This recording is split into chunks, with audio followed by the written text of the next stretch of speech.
I remember the moment I first thought that I, myself, had other options. I was living in Miami, chasing a career as a marketing creative, and barely making a living.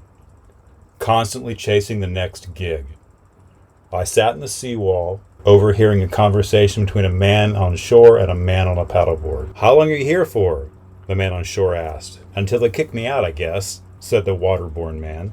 That guy had just paddled over from a sailboat, and from the balance of the conversation, I gathered that he lived and traveled full-time on a sailboat. That was 2014. It took a while, but the idea of acquiring a boat began to seep into my being. Later, a friend and I stayed on a 27-foot O'Day moored in Key West. That weekend of thunderstorms and stellar sunsets locked me on my course. This is the first time I'd seen the boat. February 2017. It was anchored in Riviera Beach, west of Peanut Island, and it was in bad shape.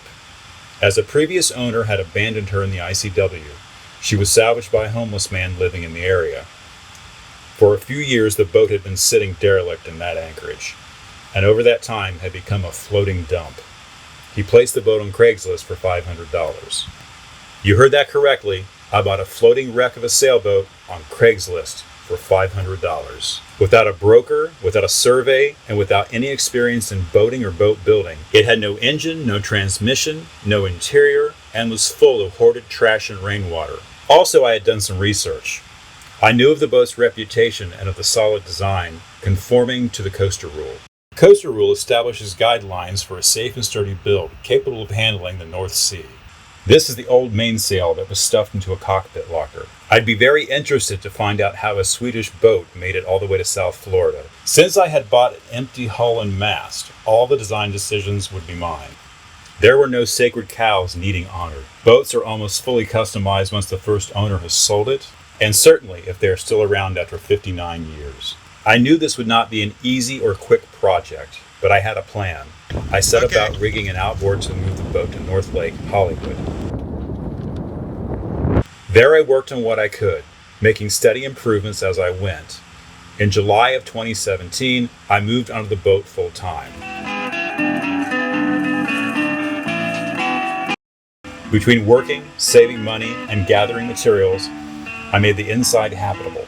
I did what I could with the materials, skills, and tools I had on hand.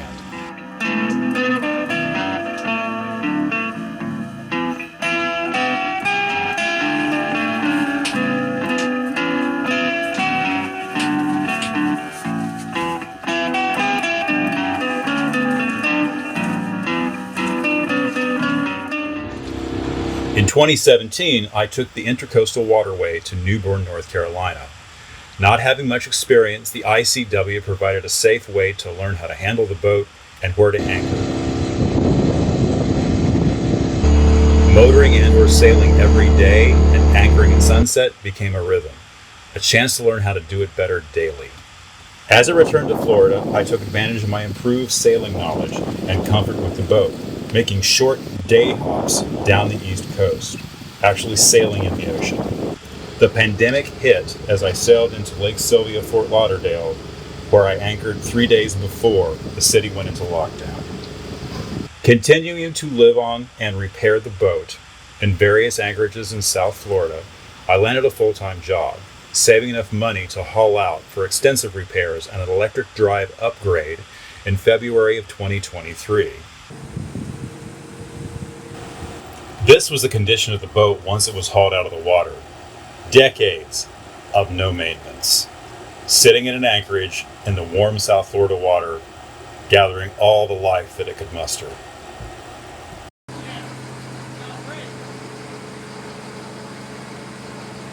I knew the real work was about to start.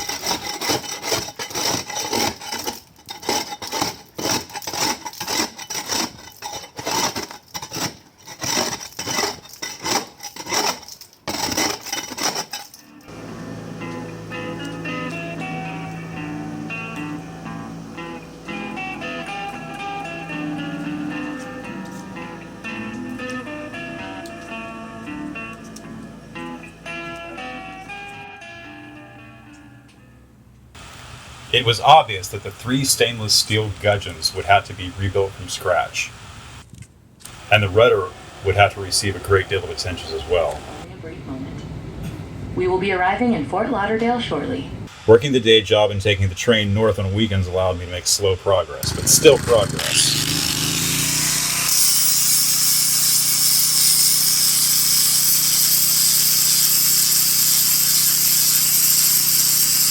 Since I would be installing an electric drive, I was able to delete 5 through hulls. The decades of neglect had made the boat bottom a mess. However, there was never so much as a leak from the ancient packing gland or anywhere else during the 5 years I had lived on the boat. Multiple layers of epoxy barrier paint were required to fully reseal the hull. After reaching out to 2 welding shops, I had no one willing to rebuild the gudgeons for the rudder. So I did it myself. I'd done some steel welded sculpture in college and metalwork in grad school, and it took 2 attempts, but I rebuilt the gudgeons heavier than they were before. The cutlass bearing was clearly done. Removing the drive shaft and stern tube, I found that everything was in horrible condition. Also, it was only held in place by a glop of lead and uncured paint. I had to source a matching prop, drive shaft, cutlass bearing, shaft seal, and stern tube to get the boat back in the water. My knowledge was limited to reading online forums, watching YouTube videos, and the bit of good advice I could find here and there in the boatyard. As I went, I was uncovering and addressing decades of neglect. Until November of 2023, I was working a full-time job and had started a new one in October of that year. However, with a desire not to suffer through another abusive salary position, paying less than a living wage, I decided to quit that job and return to the boatyard full-time to finish the boat. During that time, I had made some great friends in the yard. To weld with a big stick. That's my friend Neil, with a keen sense of the inappropriate. Negotiating with the yard, I paid up until mid-January, and the boat was launched January 19th, 2023. Since then, I've worked out the electric drive, installed a larger solar array, and a new anchor windlass.